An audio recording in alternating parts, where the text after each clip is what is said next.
Assalamualaikum warahmatullahi wabarakatuh. Halo semuanya. Yang terhormat Dr. Miguna Astuti, SSI, MMCPM, dan teman-teman semua yang saya banggakan. Kami dari kelompok 5 akan mempresentasikan mengenai segmentasi dan target pasar dari KFC yang berada di bawah naungan PT Fast Food Indonesia. Oke, selanjutnya ini ada anggota dari kelompok 5. Yang pertama ada saya, Hasyadi Faulia Rahman, lalu ada Siva Faulia, lalu ada Dela Anistia, dan yang terakhir ada Anissa Bunga Putri Pramadita. Selanjutnya ada tujuan pembelajaran yang akan disampaikan oleh rekan saya Siva Faulia. Kepada Siva Faulia dipersilakan. Berikut adalah tujuan pembelajaran dari materi ini, yaitu untuk memberikan informasi mengenai bentuk implementasi segmentasi dan target pasar pada KFC, kemudian analisis SWOT pada KFC, tingkat segmentasi pasar dari KFC, pemenuhan persyaratan segmentasi pasar yang dilakukan KFC, dasar segmentasi pasar konsumen KFC, serta cara KFC dalam memilih target pasar. Selanjutnya ada pembahasan dari materi ini, yaitu yang pertama ada pengertian segmentasi dan target pasar, yang kedua analisis SWOT KFC, yang ketiga tingkat segmentasi pasar dari KFC, yang keempat pemenuhan persyaratan segmentasi pasar yang dilakukan oleh KFC, yang kelima dasar segmentasi pasar konsumen dari KFC, yang keenam cara sebuah perusahaan untuk memilih target pasar. Nah, ini ada latar belakang yang mendasari kami dari kelompok 5 memilih KFC untuk dianalisis segmentasi dan target pasarnya. Nah, adanya segmentasi dan target pasar ini bertujuan agar perusahaan ini bisa mengelompokkan konsumennya berdasarkan yang dia inginkan atau dirasa cocok oleh perusahaan tersebut. Nah, sebenarnya kenapa kami memilih KFC sebagai objek untuk dianalisis? Itu yang pertama karena dari segi segmentasi yang kita ketahui, kalau KFC ini tuh dia memiliki seperti segmentasinya yang beragam, mulai dari anak-anak, mulai dari orang dewasa, dan juga sampai orang tua pun ada yang tertarik membeli produk KFC ini. Lalu selanjutnya ini, selain itu di KFC ini dari segi pelayanan dan produknya itu dia lebih beragam dan juga orang sudah tahu kualitasnya gitu. Nah, karena alasan tersebut kelompok kami tertarik untuk menganalisis KFC dalam segi segmentasi dan target pasarnya tersebut. Selanjutnya ada pengertian dari segmentasi. Segmentasi menurut Gary Armstrong dan Philip Kotler 2012 menjelaskan bahwa segmentasi pasar adalah membagi sebuah pasar menjadi kelompok-kelompok pembeli dengan keinginan, karakteristik atau perilaku yang berbeda-beda. Sedangkan menurut Sofyan Asauri 2015 menjelaskan bahwa segmentasi pasar adalah suatu cara untuk membedakan pasar menurut golongan pembeli, kebutuhan pemakai, motif, perilaku, dan kebiasaan pembeli, serta cara penggunaan produk dan tujuan pembelian produk tersebut.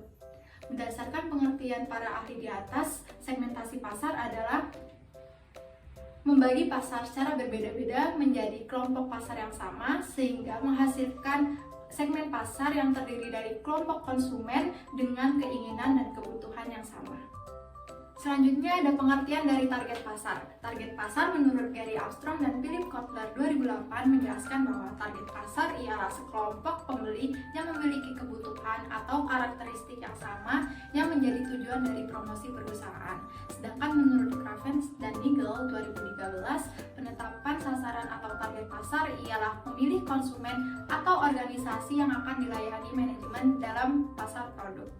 Berdasarkan pengertian para ahli di atas, diketahui bahwa target pasar adalah terdiri dari satu atau beberapa segmen-segmen pasar yang akan menjadi pusat kegiatan pemasaran di perusahaan. Selanjutnya ada analisis SWOT dari KFC. Yang pertama ada strength. Strength ini KFC memiliki brand equity yang dikenal oleh masyarakat. Seperti yang kita ketahui bahwa logo dari KFC ini dari pendirinya, yaitu Kolonel Harlan Sanders. Yang kedua, KFC memiliki jargon yang terkenal di Indonesia, yaitu KFC jagonya ayam. Yang ketiga ada badut KFC nih, yang ayam itu kan yang lucu.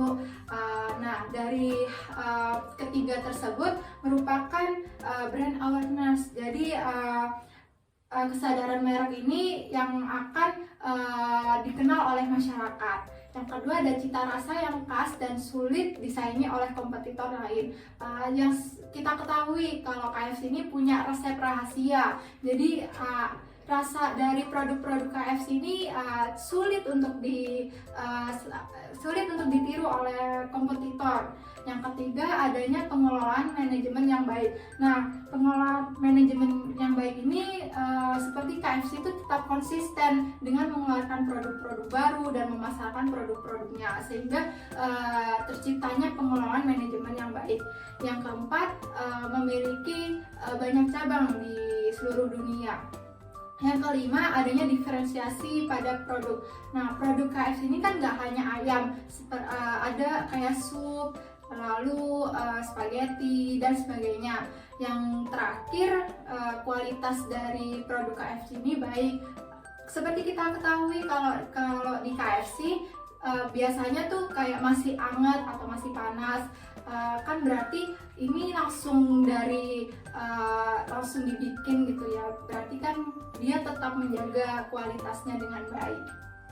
Oke, baik. Yang selanjutnya yang telah disebutkan oleh Anissa Bunga mengenai kekuatannya, maka ada kelemahan juga dari KFC ini. Yang pertama itu menunya kurang variatif dan kurang unggul dalam menu lainnya. Lalu yang kedua ini menu yang didaftarkan atau yang disediakan oleh KFC ini tidak selalu tersedia. Lalu yang ketiga ini kita tahu bahwasannya KFC ini merupakan junk food, maka kelemahan lainnya itu kurangnya memperhatikan nilai gizi.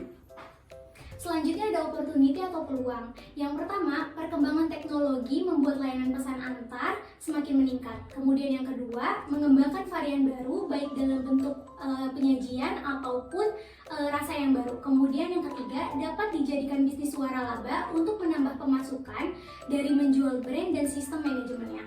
Adapun peluang lainnya yaitu memperkenalkan produk baru dengan bahan baku yang sama yaitu ayam. Kemudian pasar global itu dapat menjadi pangsa pasar yang cocok untuk industri makanan cepat saji. Kemudian adanya minat masyarakat terhadap KFC itu dapat meningkatkan penjualan. Nah, selanjutnya ini ada threat atau ancaman yang dihadapi oleh KFC. Yang pertama ini ada timbulnya penawaran dari pesaing, misalkan nih dari pesaing sebelah gitu ada kayak promo-promo atau misalkan beli es krim gratis ayam gitu misalkan begitu. Nah, itu bisa menjadi ancaman tersendiri bagi KFC karena pelanggan-pelanggan ini bisa lebih tertarik ke pesaing gitu daripada ke KFC itu sendiri. Lalu yang kedua ini ada semakin banyaknya orang yang berjualan produk yang sama seperti KFC. Misalkan kita sekarang sering melihat nih kalau di pinggir jalan itu ada fried chicken yang murah, tapi dari segi rasa itu atau dari segi tekstur gitu ya dia kayak crispy gitu kan. Jadi orang-orang menganggapnya bahwa oh ini rasanya sama nih kayak KFC gitu daripada beli mahal-mahal gitu kan. Nah, lalu yang ketiga ini adanya masyarakat yang mulai sadar gitu akan adanya dan pentingnya hidup sehat. Jadi masyarakat lebih mengurangi kayak fast food, junk food, dan juga makanan-makanan yang memang banyak mengandung minyak seperti yang dijual oleh KFC. Lalu yang terakhir ini karena sekarang ini lagi pandemi gitu ya, jadi restoran-restoran ini atau tempat usaha itu jadi mengalami penurunan gitu. Nah, hal ini bisa menjadi ancaman tersendiri bagi KFC jika tidak dihadapi nantinya akan merugikan sendiri bagi KFC. Selanjutnya ada tingkatan segmentasi pasar dari KFC. KFC menggunakan target marketing, yaitu perusahaan mengelompokkan konsumen berdasarkan jenis kelamin, umur, dan juga tingkat pendapatannya. Nah, adapun tingkatan segmentasi pasar dari KFC yang pertama ini bagi anak-anak gitu ya. Nah, anak-anak ini kan lebih suka mainan dan juga gambar-gambar gitu. Nah, jadi si KFC ini menciptakan menu namanya ini Chucky Kids Meal gitu. Nah, jadi anak-anak bisa membeli paket menu tersebut, namun bisa juga mendapat mainan gitu. Nah, jadi hal ini bisa menarik bagi anak-anak supaya membeli produk dari KFC tersebut. Lalu yang kedua ini ada bagi remaja gitu ya, kayak seusia saya gitu kan, kalau dari segi keuangan ini mungkin terbatas gitu ya. Nah, jadi si KFC ini mengerti gitu, jadi dia mengeluarkan menu seperti kayak Goceng Plus gitu. Nah, disitunya ada float, ada burger, spaghetti, dan yang lainnya. Lalu yang terakhir ini ada bagi orang dewasa gitu. Bagi orang dewasa ini KFC menciptakan lebih banyak menu gitu. Misalkan ada bucket ayam, ada super besar, dan yang lainnya. Tapi walaupun KFC ini mensegmentasikan gitu ya produk-produknya bagi para konsumen, tapi KFC tetap membebaskan konsumen untuk memilih dan membeli sendiri produknya. Nah, jadi adanya segmentasi ini hanya memudahkan KFC untuk menjangkau umur-umur yang KFC inginkan agar produknya bisa terjual. Selanjutnya pembahasan materi yang keempat, yaitu pemenuhan persyaratan segmentasi pasar yang dilakukan oleh KFC, di mana terdapat beberapa poin, yaitu yang pertama dapat diukur atau measurable dan cukup besar atau substansial. Yang kedua itu ada dapat dijangkau atau accessible, dan yang poin terakhir itu dapat dibedakan atau differentiable. Nah, di pembahasan ini, di poin-poin ini akan saya jelaskan lebih lanjut. Itu pertama dapat diukur atau measurable dan cukup besar, substansial. Itu dimana daya beli konsumen KFC ini termasuk sangat besar. Ya, sasaran kelompok KFC ini tertuju pada pelajar atau mahasiswa sebesar 40%. Nah, segmen KFC ini termasuk cukup besar ya pengelompokannya, di mana dalam waktu relatif singkat setelah KFC ini terkenal di Amerika Serikat pada tahun 1930-an. Nah, jaringan restoran KFC ini menyebar di 135 negara dengan jumlah outlet mencapai 22.600, yang 90% itu merupakan waralaba.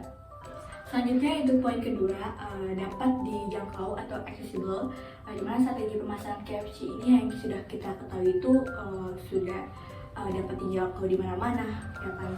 Sudah pelayanannya pun juga sudah sangat efektif, itu bisa via online melalui GoFood, GrabFood ataupun ShopeeFood, dan juga bisa makan di tempat dan drive-thru. Lalu selanjutnya itu poin ketiga, dalam pemenuhan persyaratan segmentasi pasar itu dapat dibedakan atau differentiable, di mana itu menurut survei konsumen KFC di Indonesia ya, produk utama perseroan, Coles Original, Reset, dan Hot and Crispy itu tetap menjadi produk ayam goreng yang paling disukai gitu di antara restoran cepat saji yang di Indonesia.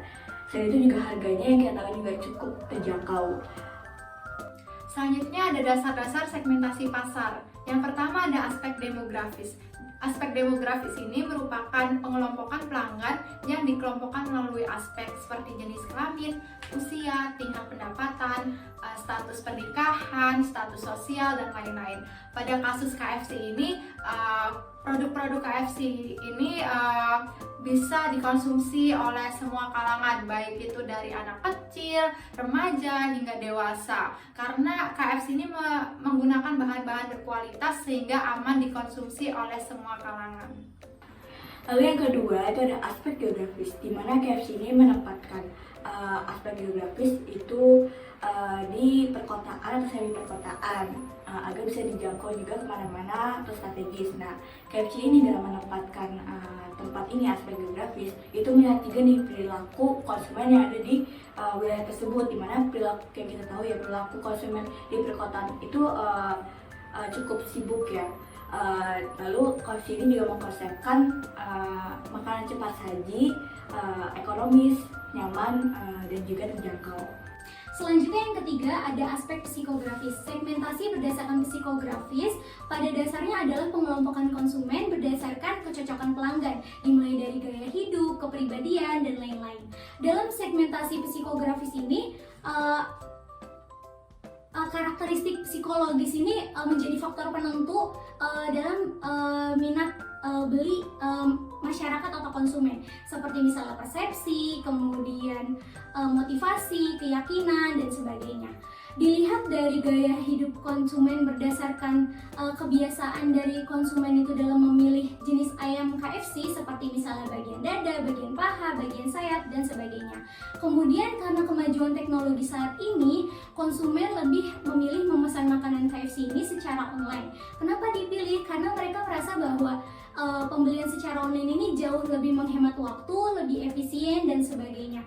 Dan itu menjadi gaya hidup konsumen saat ini. Nah, selanjutnya dasar-dasar segmentasi pasar yang keempat ini ada aspek perilaku konsumen. Nah, aspek perilaku konsumen ini berupa penggunaan terhadap produk, loyalitas konsumen, dan juga manfaat dari produk. Nah, misalkan saya sebagai pelanggan KFC ini, misalkan saya beli produk KFC gitu, beli sekali, terus saya rasa oh produk ini enak gitu. Nah, lalu saya melakukan pembelian ulang gitu, jadi itu bisa menimbulkan loyalitas konsumen dari KFC ini, karena dari produknya si KFC ini ternyata bisa memuaskan pelanggan gitu. Nah, untuk level tertingginya lagi, ketika saya sudah membeli produk KFC lalu saya rasa oh ini harus dikenalkan kepada orang lain, lalu saya mengenalkan kepada orang lain. Nah, itu bisa menciptakan brand si KFC ini lebih dikenal masyarakat, dan sehingga loyalitas konsumennya ini bisa lebih tinggi. Selanjutnya ada cara sebuah perusahaan untuk memilih target pasar. Yang pertama ada melakukan pendugaan. Melakukan pendugaan ini, perusahaan harus menciptakan asumsi pemasaran mengenai barang yang telah diproduksi. Hal ini berguna agar perusahaan itu bisa menentukan sasaran yang tepat untuk penjualan produknya. Seperti yang dilakukan KFC. KFC ini telah melakukan pendugaan, seperti kan sekarang di Indonesia ini sedang bonus demografi, sehingga KFC ini sasarannya itu remaja ataupun orang dewasa yang kebetulan berinteraksinya kebanyakan dengan media sosial.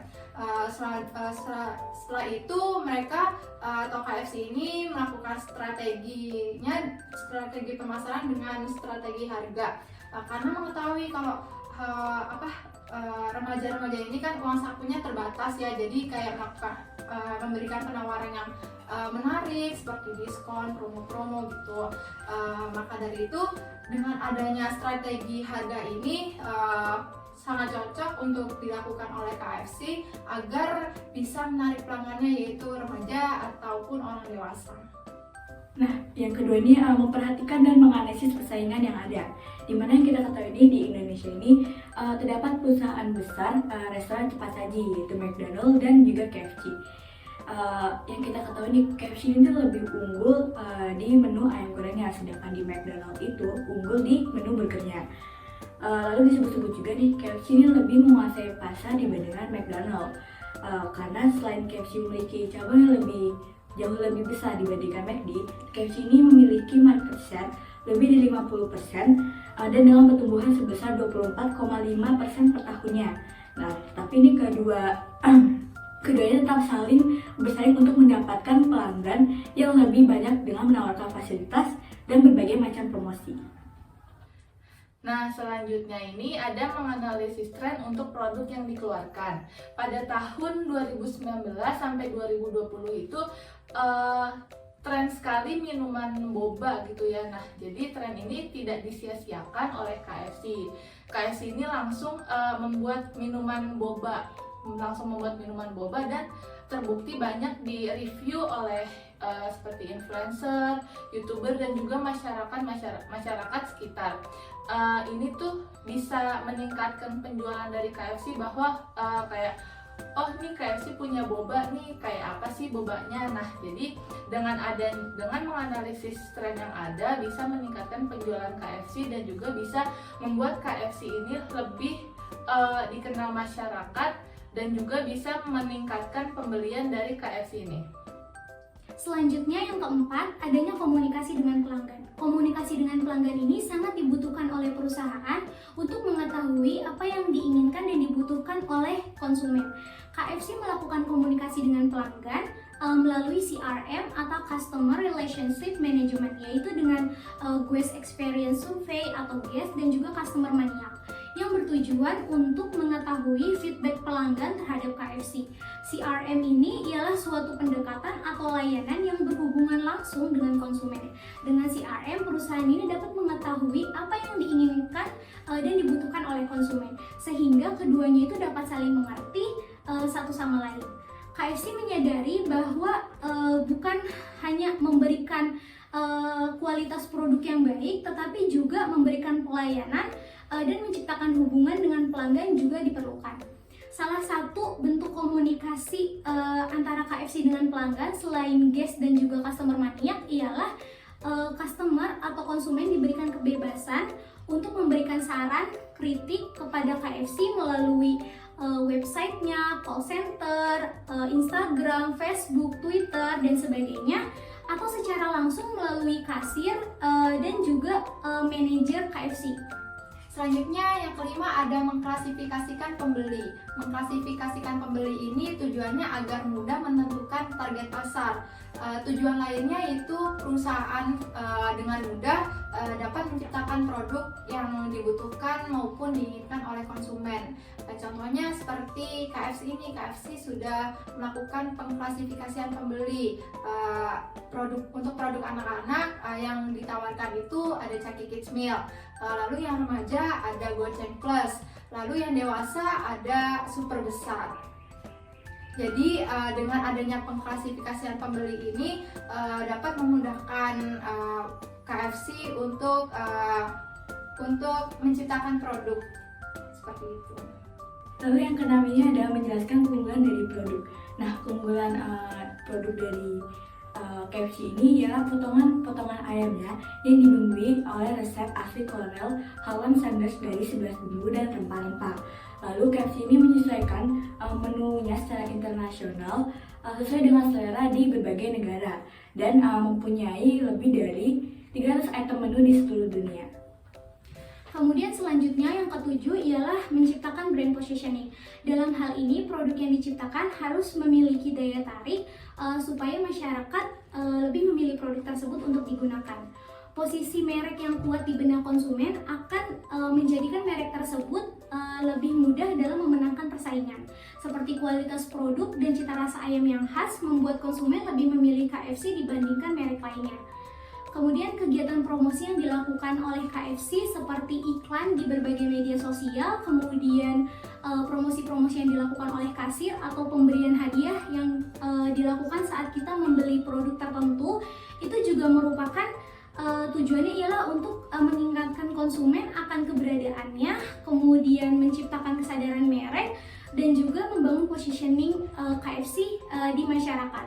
Kemudian KFC menjadi pimpinan pasar restoran cepat saji dan memposisikan usahanya sebagai jagonya ayam. Nah, selanjutnya ini ada pola segmentasi dan target pasar dari KFC.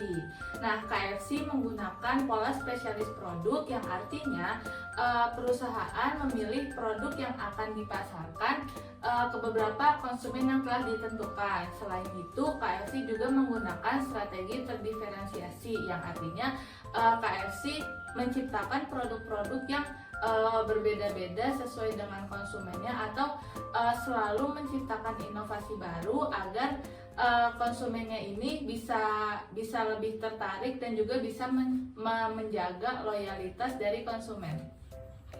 Jadi berdasarkan materi yang kami paparkan barusan, maka dapat disimpulkan bahwa segmentasi dan target pasar yang dilakukan oleh KFC sudah sangat baik. Dalam pemilihan target pasar, KFC ini menggunakan pola spesialis produk.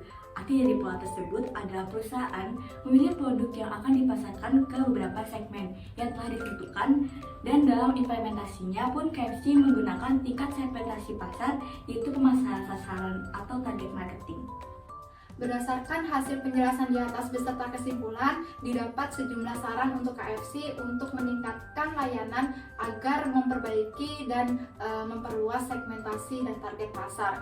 Yaitu yang pertama, sebaiknya KFC tetap melakukan inovasi pada produk agar konsumen tidak merasa bosan akan produk-produk yang dikeluarkan oleh KFC, dan selalu menjaga kualitas agar tetap terjaga dengan baik. Yang kedua, KFC sebaiknya melakukan pemasaran pada sosial media dengan memberikan konten-konten yang menarik dan promo-promo agar konsumen lebih meningkatkan pembelian di KFC. Yang ketiga, pelayanan pada KFC ini harus ditingkatkan seperti dalam memberikan informasi terkait produk sehingga pelanggan tetap setia terhadap KFC.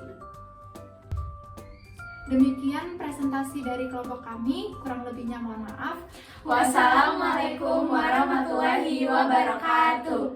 Terima kasih.